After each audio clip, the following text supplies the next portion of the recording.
E aí, meus queridos, tudo bem com vocês? Vamos lá então para uma aula muito especial da Biologia A, que é a aula de especiação, tá? Então, quando a gente fala de especiação, é claro que eu tenho que ter na cabeça o conceito de espécie.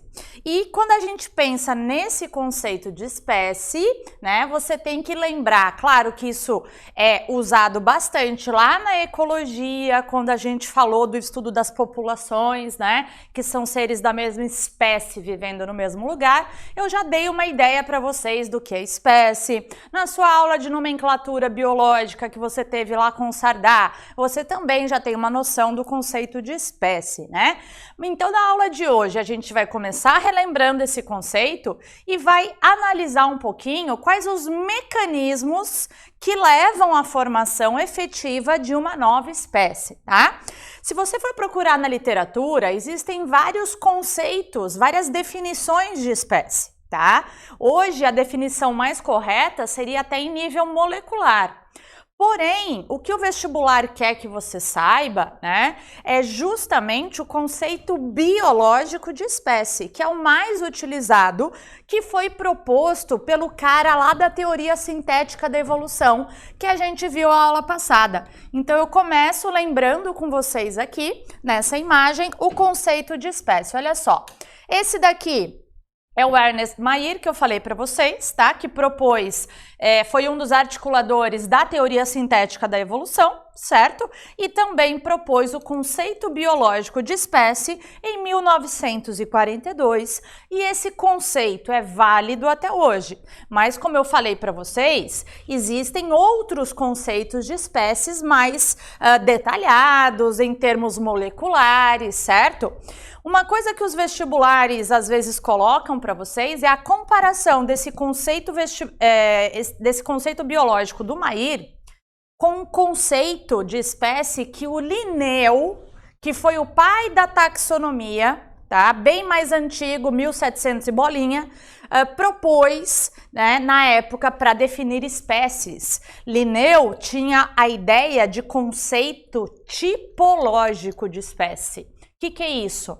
Tipos, morfologia. O Linneu não considerava aspectos evolutivos nem reprodutivos, né? Mesmo porque não se acreditava ainda nisso nessa época do Linneu. Então, o Linneu separava os grupos e possivelmente as espécies por tipos, tá? Quem era parecido com quem, ok? A gente sabe que isso não funciona após a teoria sintética da evolução, mais ainda, né? Então, esse conceito aqui é o que você precisa saber hoje, apesar de aparecer, né, a comparação com o conceito do Linneu, tá? Qual é esse conceito aqui? Conceito biológico é um grupo de populações, tá? Definição de espécie, um grupo de populações cujos membros têm o potencial de acasalar na natureza, tá?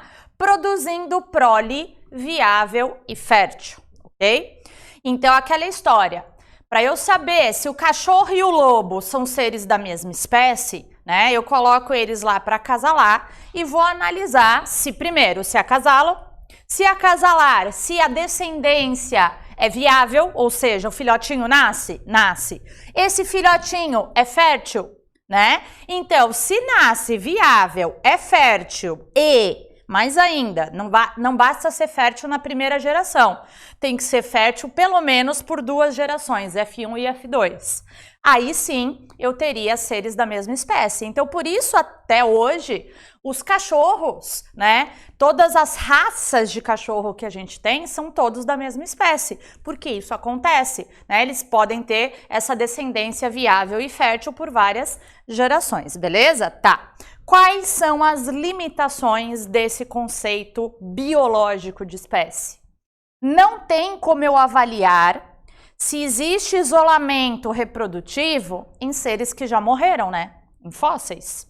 Não tem como eu avaliar. Então, espécies que não tem mais hoje, né? Não tenho como avaliar. Então, aí entra, hoje em dia, a análise molecular de DNA, beleza? As similaridades de DNA. Em seres também de reprodução assexuada, né? seres de reprodução assexuada, esse conceito não vale, certo? Porque ele é baseado em reprodução e descendência fértil e viável, beleza?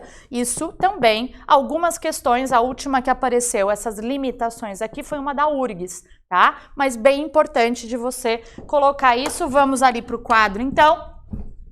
Então, quando a gente pensa em especiação, né? É a formação de novas espécies. E aí a gente vai ver como isso acontece, claro, né? Então eu quero que você deixe resumido aí o conceito biológico de espécie. Então esse conceito biológico de espécie é baseado em descendência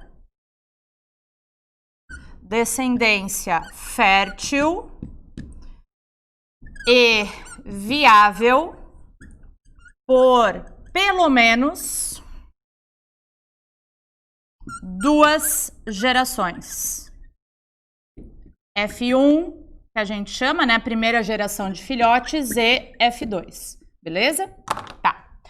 Muito bem. Baseado nisso, então, pessoal, tendo entendido todo esse processo, a gente vai analisar aqui os mecanismos de especiação, tá?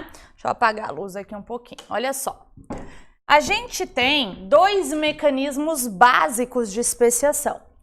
Um chamado de anagênese. Gênese, lembrando sempre, formação, tá? E o ana aqui quer dizer transformações lentas e graduais que vão acontecendo. Ou seja, a ideia de anagênese é justamente o que acontece com uma população ao longo do tempo. O que você aprendeu que acontece com uma população ao longo do tempo? No caso aqui, o caractere estudado está sendo a coloração, né, das borboletas. A gente aprendeu que mutações, recombinações, seleção natural são formas, né, de gerar variabilidade genética dos indivíduos. Então, suponha, quando a gente fala que está acontecendo anagênese numa população, quer dizer justamente que ela está submetida a esses fatores evolutivos. Portanto, ao longo do tempo, a coloração dela, né, os genes que regulam essa coloração, estão sofrendo mutações, recombinações e seleção natural. E com isso, tá? Ela vai se modificando ao longo do tempo. Quanto tempo dura isso aqui? Pode ser 30 anos, pode ser 500 anos, pode ser 1 milhão de anos, tudo depende, tá? Depende dessa taxa aqui que a gente não controla, né? Lembra que o meio muda ou não, isso pode acontecer ou não. Então as anagêneses sempre podem acontecer, né? Mas eu preciso que isso exista para que a espécie vá se transformando ao longo do tempo. Beleza? Esse é um mecanismo. Qual o segundo mecanismo? Vou virar para cá agora.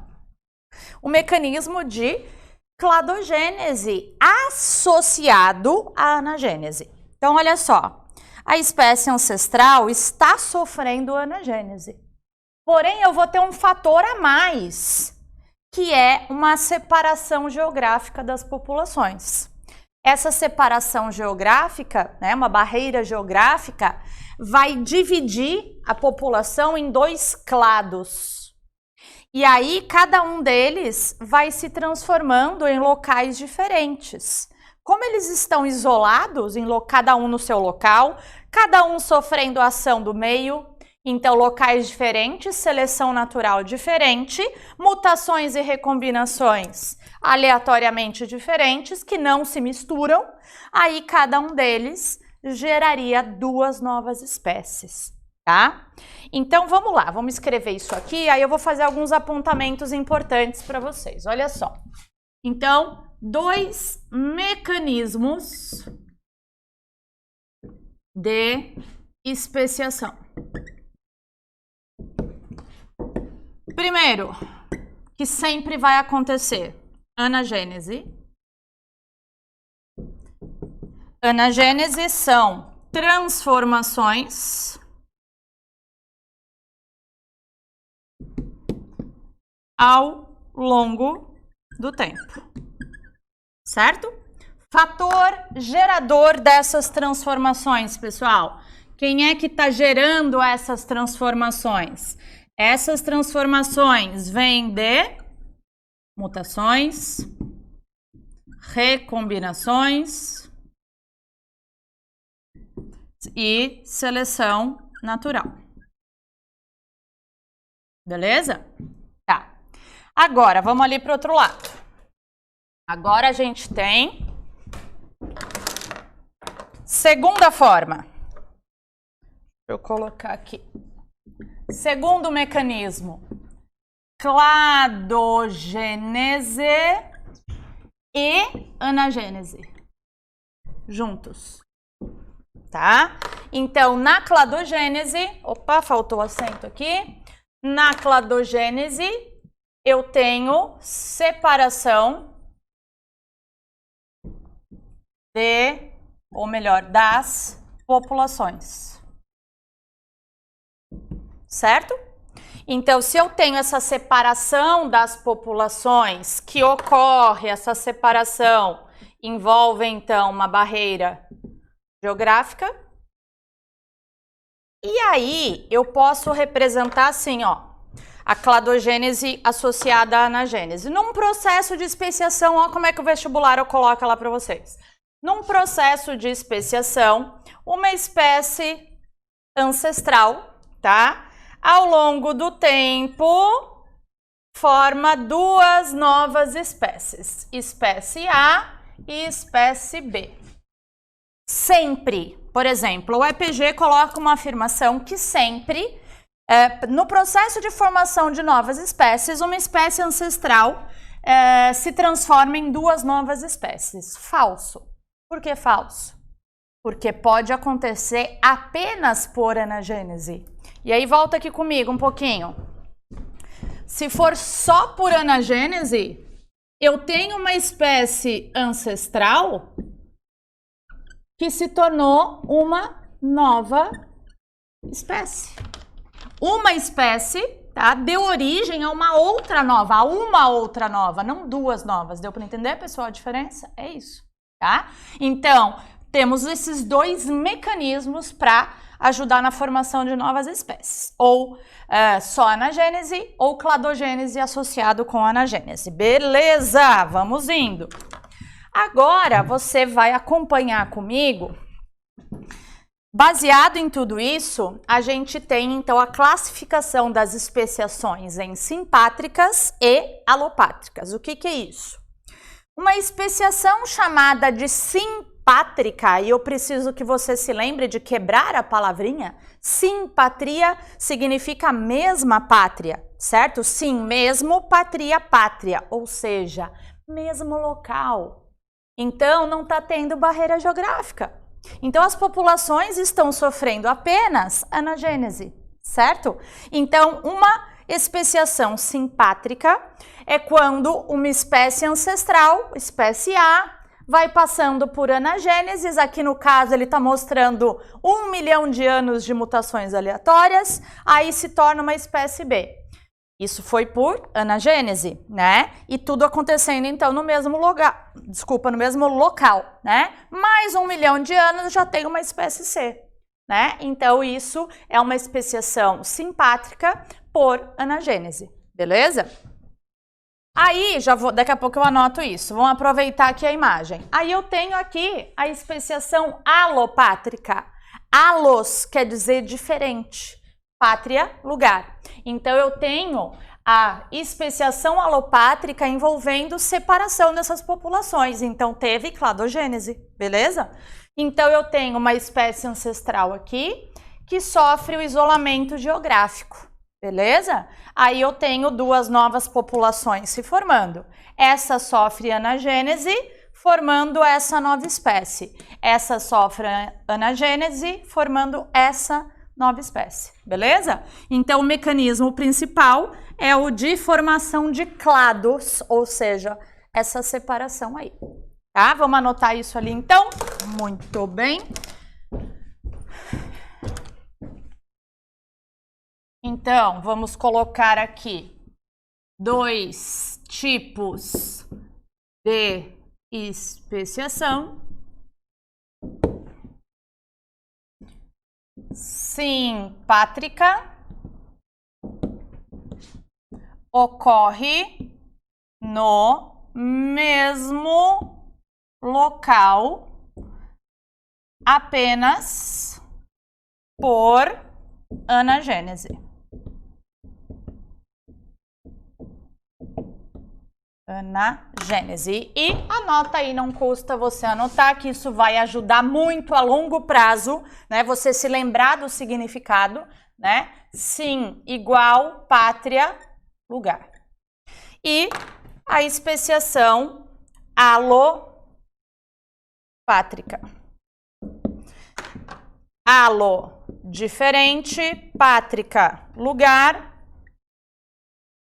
Então, a alopátrica ocorre em locais diferentes.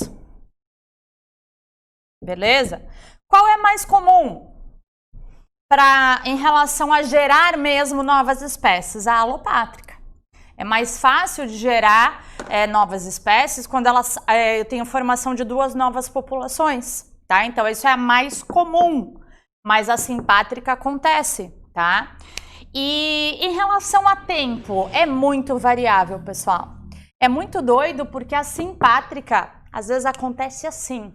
Como? Principalmente em plantas, a gente tem um fenômeno, né, de formação de novas espécies chamado de poliploidia.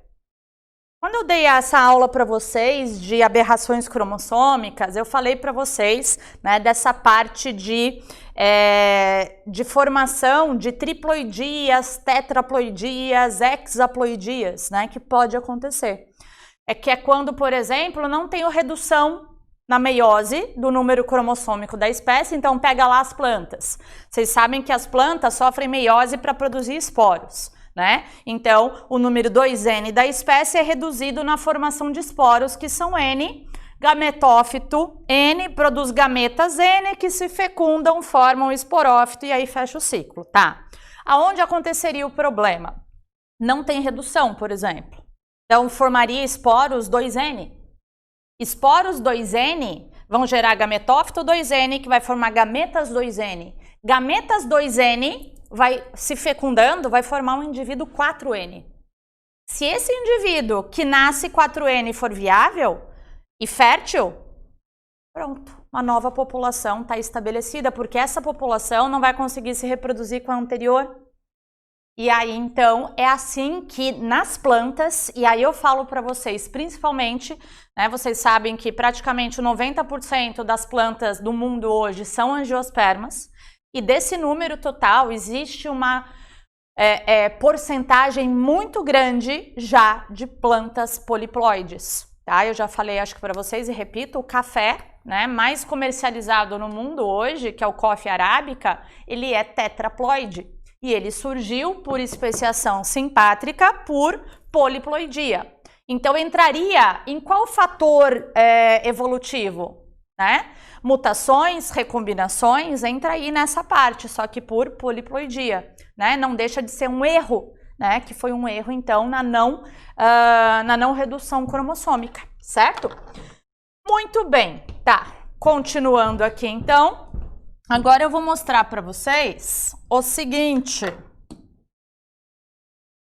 Aí a gente tem que entender a diferença num processo de especiação, e aí eu entro em especiação alopátrica, tá? Eu posso ter, durante um isolamento geográfico, eu posso ter a formação de raças e não de espécies. Então, eu preciso saber diferenciar quando eu estou falando de raças e quando eu estou falando de espécies, né, diferentes. Então, vamos lá. Um grupo de organismos da mesma espécie está habitando essa região geográfica aqui. Então, vocês estão vendo uma população de coelhinhos. Essa população de coelhinhos foi separada por uma barreira geográfica. Lembrando que essa barreira geográfica, ela pode ser uma estrada, ela pode ser um rio, ela pode ser uma represa, ela pode ser uma cadeia de montanhas, ela pode ser uma erosão, tá? Pode ser fenômenos naturais ou artificiais, beleza? O que a gente está vendo muito, né, nos biomas brasileiros principalmente, é formação de barreiras geográficas impostas pelo homem, né? Seja por incêndios, seja por construção de estrada, por formação de represas, né? Tem tudo isso, tá? Esse isolamento geográfico separa populações. Aí, beleza, acentuam-se diferenças como consequência de mutações e da ação da seleção natural em cada uma das populações. Você percebe que esses coelhinhos aqui desse lado, né, já tiveram uma mudança na cor da pelagem, tá? E aí, por algum motivo, passou o tempo, não temos a ideia aqui de quanto tempo, mas a barreira geográfica foi desfeita. Então, vamos supor que era um rio, esse rio secou. Aí as populações começaram a se encontrar de novo. E aí nós temos duas opções. Como é que eu sei? Aí o vestibular, ele dá um exemplo assim para você e pergunta, como é que eu sei se isso daqui são duas novas espécies ou são raças apenas diferentes? O que eu tenho que ver? Se eles são capazes de se reproduzir e gerar descendência fértil, né? Então vamos lá. Olha aí, coloca eles para cruzar, tá? Se houver descendentes férteis, continuar reproduzindo de boa, primeira geração, segunda geração, são novas espécies? Não. Mas eles são tão diferentinhos já na cor, então eu chamo de raças diferentes, tá? Ou subespécies, beleza? Então esse é o processo chamado de raciação, tá? Aqui a gente tem a reprodução e aí inexistência de descendentes ou descendentes estéreis até a segunda geração. Aí eu tenho o isolamento reprodutivo. Então, para ter especiação, eu tenho que alopátrica, para ter especiação alopátrica, eu tenho que ter obrigatoriamente o quê? Barreira geográfica, isolamento geográfico e isolamento reprodutivo. Aí eu tenho, então, a formação de duas novas espécies, beleza? Mas lembrando que isso é de especiação alopátrica, com barreira geográfica, tá? Tá, e aí antes de eu escrever tudo isso para vocês, só um exemplo bem importante, né? Que o Enem cobrou isso de vocês e outros vestibulares vão cobrar, porque é muito importante a gente entender, né? Porque a gente fica... eu particularmente sempre me perguntei, né, por que já não tivemos especiação dos cachorros, né? Temos tantas raças de cachorros, né? Será que o Pinscher já não é de uma raça diferente do pastor alemão? Porque, cara, é inviável essa reprodução, né? Por que é inviável essa reprodução? É inviável porque vocês vão ver daqui a pouco os mecanismos de isolamento reprodutivo e vocês vão ver que as genitálias já são incompatíveis em relação ao tamanho, né? Então, já tem uma dificuldade de acasalamento aqui, tá? Mas o que o Enem cobrou de vocês? Que ainda não temos especiação, tá? Porque existe um fluxo gênico entre as raças. Porque quando as populações vão ficando isoladas, eu tenho que ter genes tão diferentes, né, para romper esse fluxo gênico. E como que tem fluxo gênico se eles não estão se cruzando, né? A ideia é assim, o Pinscher, por exemplo, cruza aqui com o Shiba. E esse Shiba pode cruzar com o pastor, ou com um intermediário que cruze com o pastor, entenderam? Então eu tenho ainda presença de fluxo gênico entre as raças. Enquanto isso acontecer, eu vou impedir a especiação. E aí, se você for analisar, né, na raça humana hoje, é isso que acontece, né? Por que no passado, daqui a pouco a gente vai estudar a evolução humana, por que a gente tinha várias espécies de hominídeos e hoje temos uma só? Porque apesar de termos vários isolamentos geográficos, temos fluxo gênico entre esses indivíduos, tá? Não direto, mas de forma indireta, beleza? Vamos escrever isso para a gente poder ir para os mecanismos e finalizar a nossa aula.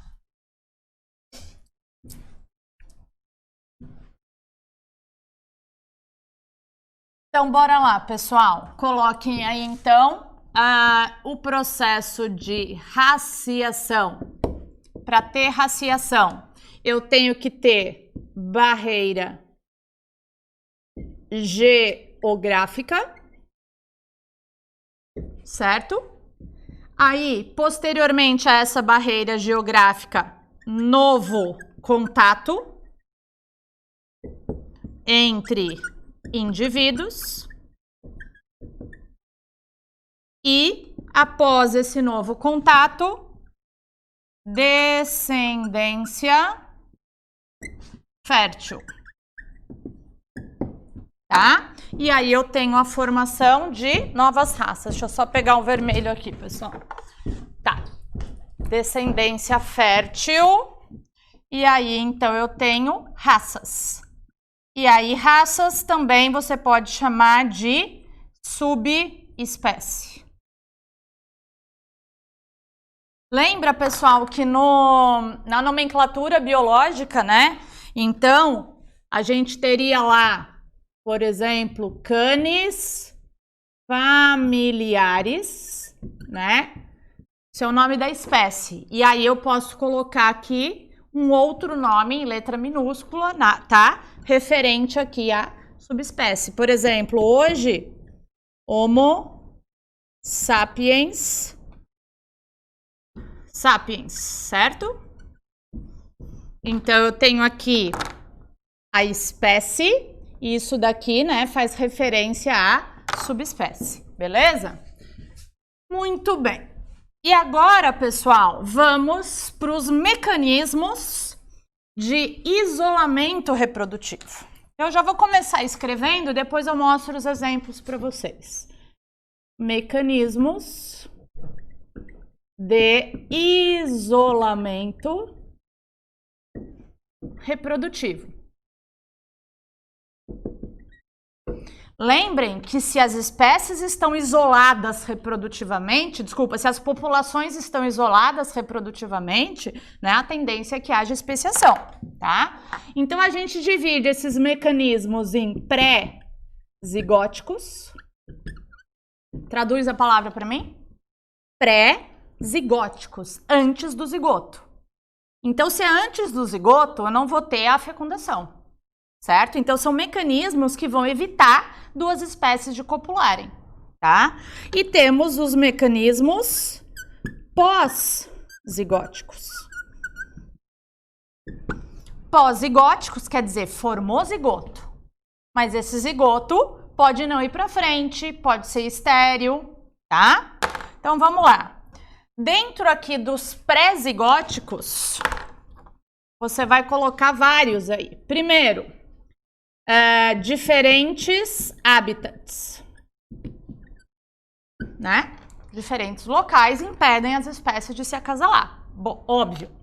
Segunda diferença de período reprodutivo. Isso acontece muito em plantas, né? Então, você tem a maturação da parte feminina num período e a maturação da parte masculina em outro período, impedindo muitas vezes elas de acasalarem. Então, a gente chama de diferença de período reprodutivo. De maturação reprodutiva, também chamada de isolamento temporal. Depois eu mostro ali para vocês. Temos diferenças no comportamento, pessoal. Comportamentais.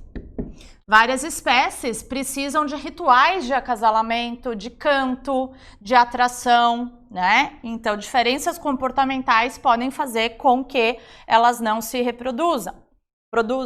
Não se reproduzam, tá certo. Depois a gente teria, tá? Diferença anatômica. Das genitálias, por exemplo. Então, isso pensando em animais, em plantas, a gente teria a esterilidade ao próprio pólen, né? Isso para evitar a autofecundação, mas diferenças, esterilidade ao pólen de outro grupo de plantas, né? E aí também a gente teria o isolamento, claro, geográfico, né? Então, é parecido com o isolamento de habitat, só que é mais amplo, tá? E aí, os pós-zigóticos seriam, na verdade, quando você tem a inviabilidade do embrião, ou seja, esse embrião morre, não nasce, tá? Ou nasce um híbrido, porque quando eu tenho produto de duas espécies eu chamo de híbrido, tá? Nasce um híbrido estéril, lembrando que esse híbrido é a minha geração F1, tá? Ou, por último, eu tenho o colapso que a gente fala do híbrido. O que seria o colapso do híbrido? O híbrido é fértil, chega a ter filhote, mas daí o filhote é inviável. Tá? Ele engravida, né, que é o caso da mula. Já temos, né, vários registros de mulas grávidas, mas aí o filhote não vai para frente, que é o que a gente chama de colapso do híbrido. Que seria, então, a F2 que não vai para frente. Beleza? Então, agora eu vou mostrar tudo isso para a gente finalizar aqui nas imagens para vocês. Olha só. Isolamento de habitats, tá? Então, eu tenho duas espécies vivendo no mesmo local, tá? Então, agora você vai entender a diferença de isolamento de habitat e isolamento geográfico. Eu tenho as duas espécies vivendo na mesma sala, vamos supor. Só que essa é terrestre, essa é aquática. Então, eu tenho habitats diferentes. Beleza. Isolamento temporal, né? Então, aqui eu tenho exemplo de dois gambás, cujos machos ficam reprodutivos num período e as fêmeas em outro, então não tem acasalamento. Isolamento comportamental, essa daqui é a coisa mais fofa, né? Quando a gente fala de isolamento comportamental, as aves dão um show, né, pessoal? Porque os machos, eles têm que ter comportamentos para atrair a fêmea. Você já deve ter ouvido falar que os machos, né, o dimorfismo sexual em aves se dá principalmente porque os machos são muito mais coloridos, mais chamativos, mais bonitos, né, do que as fêmeas, porque é eles que têm que seduzir a fêmea, tá? E aí, então, esse daqui é o atobá de pé azul, né? E aí, quanto mais azul a pata do bicho, mais ele é atrativo para as fêmeas. E aí, o ritual de acasalamento é ele ficar andando e mostrando a patinha assim para a fêmea, né? E aí ela vai escolhendo o macho de patinha mais azul. Então, aqui só um exemplo de tentativas, né, de acasalamento pelo comportamento. Mas, claro, a gente tem isso até em insetos, pessoal. Tá? Por exemplo, vagalumes, o padrão de piscar é um mecanismo de comportamental para atrair a fêmea, né? Em anfíbios, o canto, por exemplo, tá? Isolamento mecânico, né? Genitálias incompatíveis, isso daqui sendo mostrado em moluscos, inclusive, tá?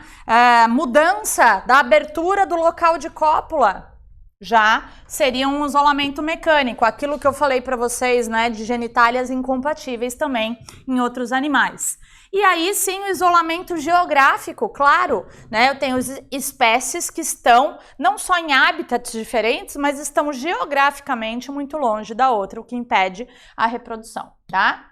E aqui finalizando com os mecanismos pós-zigóticos, né? Aí aqui eu tenho, por exemplo, a viabilidade do híbrido reduzida, né? Ou o embrião não se desenvolvendo. Isso daqui é um exemplo de uma salamandra híbrida, né? Que nasce assim, dura 2, 3 dias e já morre, tá? Aqui a gente tem a fertilidade do híbrido reduzida. Esse aqui é um exemplo que vale a pena a gente comentar. Esse é o urso marrom, né? Esse é o urso polar.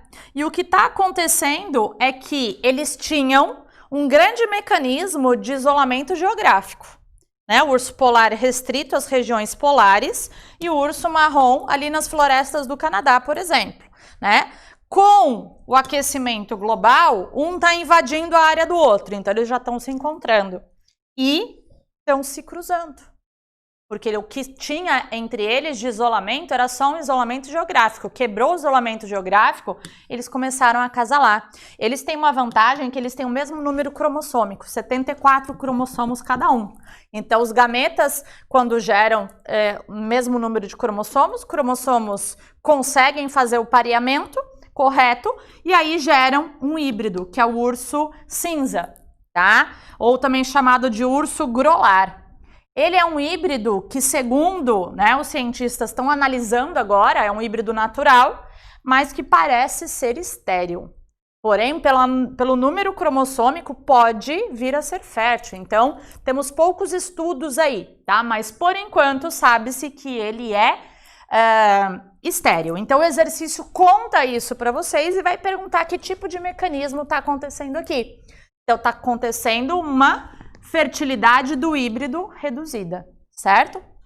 E aqui o colapso do híbrido. Olha que coisa mais linda, o filhotinho da mula, tá? Essa é a mula, lembra que a mula é o cruzamento do jumento, que é uma espécie, e a égua, que é outra espécie, tá? Com números cromossômicos diferentes, inclusive. E aí, a mula, né, é o híbrido fêmea, tá? O burro é o híbrido macho. E aí, não sei com quem a mula acasalou, nasceu um filhotinho, só que esse filhotinho vai entrar em colapso, ele não dura muito tempo, tá? Ou ele dura, mas é totalmente estéril, sem chance de ir pra frente. Fechou? Era isso, meus queridos. Deixa eu acender a luz para me despedir de vocês, beleza? Não deixem de fazer os exercícios, tá? Tema muito cobrado nas provas. Beijo! Tchau, tchau!